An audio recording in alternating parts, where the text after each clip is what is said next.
Have you ever wondered where you really stand with God?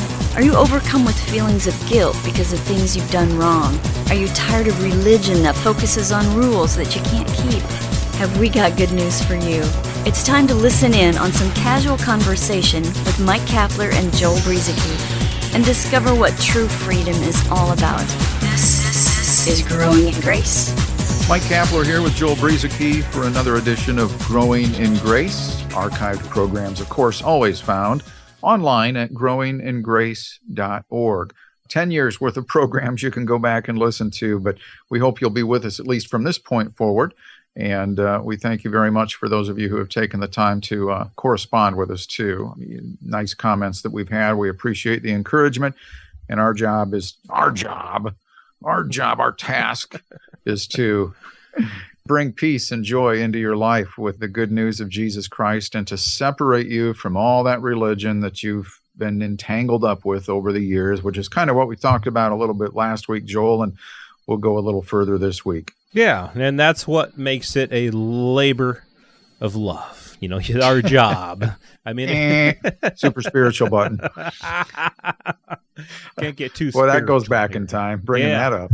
Back in our radio days. A lot of people, it's been a while, not to spend a whole lot of time on this, but a lot of people may not know. If you're a new listener, Cap and I, we both used to be on a Christian hit radio station here in our hometown here of Waterloo, Iowa.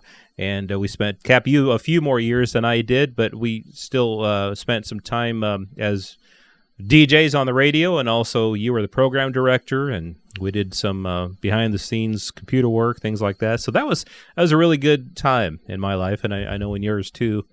And you guys used to joke around about if one of you start getting too spiritual, hit the super spiritual. Yeah, if we got too spiritual, then we hit the super spiritual button, which was just us, by the way. We didn't really have a buzzer. We had such a low budget. We had to be our own buzzer. That's right. It's kind of like our budget here on Growing in Grace. There is no budget. It's even worse than what we had on the radio. But so thanks for all your support, by the way, everybody listening. By the way, the way to support Growing in Grace, just to be serious here. I hate to, after all the podcasts we've done, I'd hate to call it moral support. Yeah, it's not moral. It's not immoral support, but it's also not moral support. But the way to support Growing in Grace, it really has nothing to do with Cap and I getting anything out of it, but it has to do with other people getting something out of this. So if you would share the link to Growing in Grace, it's growingingrace.org, on Facebook, on Twitter, on YouTube, on whatever social media, an email to somebody, help, just share the podcast with people. That'd be awesome, because these are words that God has given us through the scriptures, through the words of Jesus, through the words of Paul and the other apostles, the other epistle writers, and they're words of life. They're words that will hopefully help people to rest and have peace and to know the joy of the Lord. So that's the way at this point in time that you could support what's going on here with our little Growing in Grace podcast. All right. Well, moving forward from some of our very informal conversation from last week about some things about religion versus the gospel in general. And we touched on this some last week, but we'll take it a little further this time. And if you've been listening to us for a while, you've heard us talk about this, but there's always new ways to look at the gospel, new ways to understand a greater revelation and further things that we can learn from the Spirit of God as we meditate on these things and talk about them, think about them. And some of this is coming back to a covenant that was meant for Israel, known as the Old Covenant, and a covenant that came through Jesus Christ that would not be temporary, but would be a permanent, everlasting, and perfect covenant that would not fail. And why would it not fail when the first one did so much?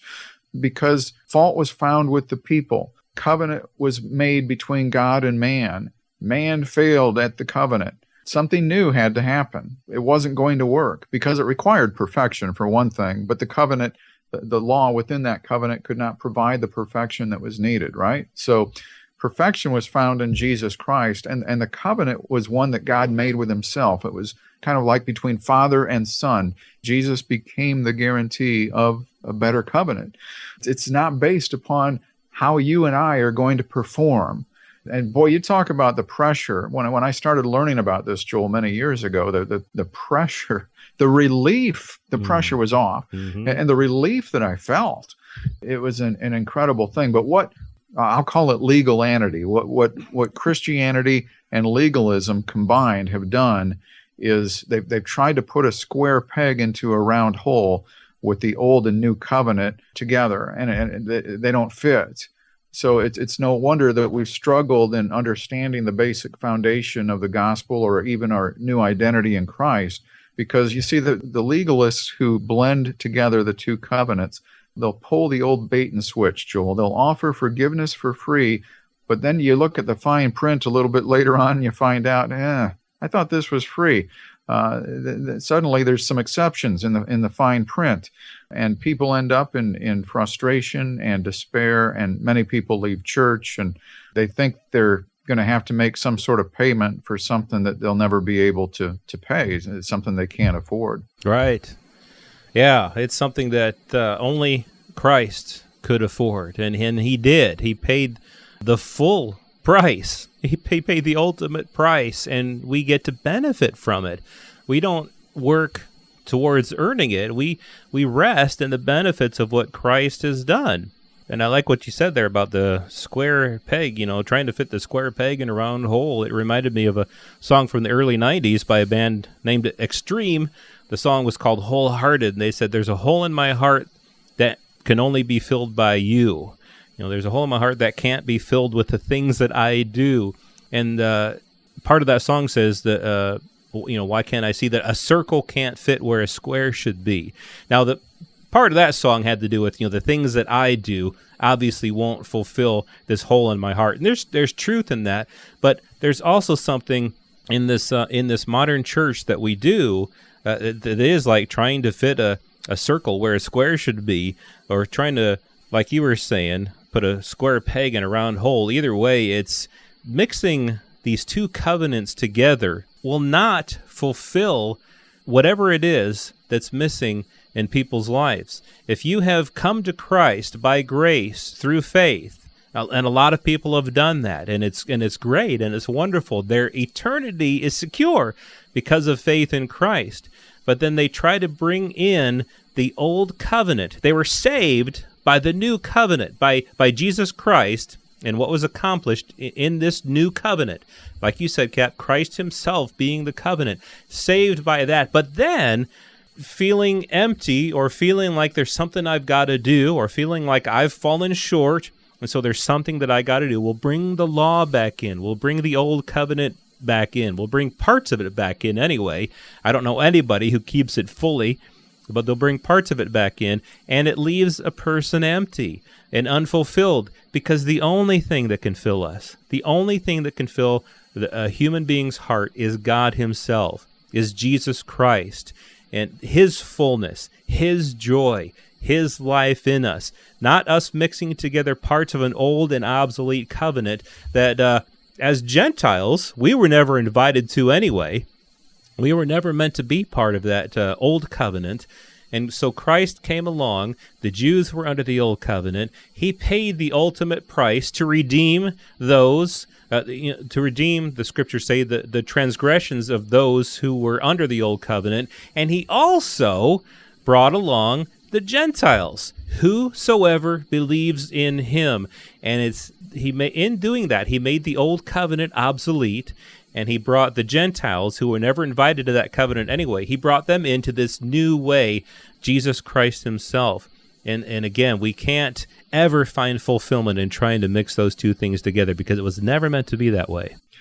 Yeah, some good points that you made there. But I think where we get messed up here is somehow we thought that this was some sort of an extended covenant, the old that God made with Israel, starting with Moses. And that this was something that we, as Christians now, non-Jewish people, were brought into, like it was an amended agreement. But the truth is, it wasn't extended, it wasn't amended.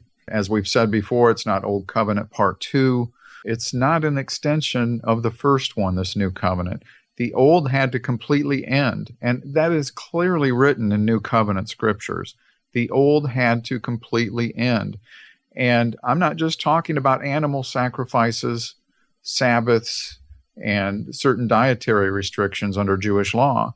It also included all of the moral laws. They were all in one package together. They were never meant to be broken up, those commandments.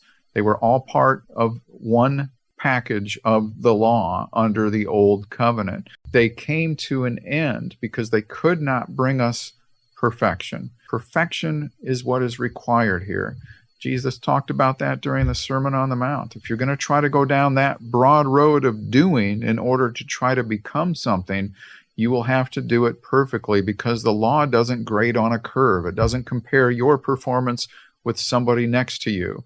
Maybe you think you're trying to do it pretty good, and that's the mentality that a lot of us have had. We know we're not going to do it perfect, but if we can just try our best and give God our all and be dedicated servants. You see, Joel, it's not just that you have to become a servant or a disciple or a witness. You have to be becoming a disciple isn't going to be good enough. It's this legalism that has crept into Christianity will do today what it did for Israel many years ago. It will always demand more. No matter how good you think you can keep it, like the rich young ruler, hey, I've kept all those commandments since I was a kid. What else do I need to do? That's always the question that's going to be asked next. So it won't be enough just to be a committed servant or dedicated disciple, any of those things, because they're too hard for people to define. And it will never be enough. What is dedicated for one may not seem dedicated enough for the next person, you see? So it's all relative based upon our works instead of staying focused on the one who should be taking center stage, and that's Jesus Christ and his finished work. Yeah, exactly. When it becomes about us, like you're saying, I mean, a person could have a certain idea of what a committed or dedicated disciple or follower is, and then let's just say they're living up to that. Well, they'll just add some more stuff. Someone will come around and add more stuff, and it's all based on our own ideas and interpretations of what we're supposed to do, when all we need to do is rest in the finished work of Jesus Christ, and then get up daily and just live our lives knowing that God is with us, and he never leaves us nor forsakes us. Yeah, sure, there's some stupid things that we can do. There are sins that we can commit, and we need to use the wisdom of the Lord and the brains that he's given us for wisdom and discernment. But overall, it's not trying to follow rules and all of these things and laws. And in fact, that's what we'll move on to talking about next week. Dead to religious rules. That means being alive to God. Paul said, I through the law died to the law so that I might live to God. Talking more about that next week, right here on Growing in Grace. This has been Growing in Grace with Mike Kapler and Joel Brizicki, heard online through various internet sources around the world each week. To access hundreds of past programs, visit graceroots.org. Share it with a friend and listen again next week for more Growing in Grace.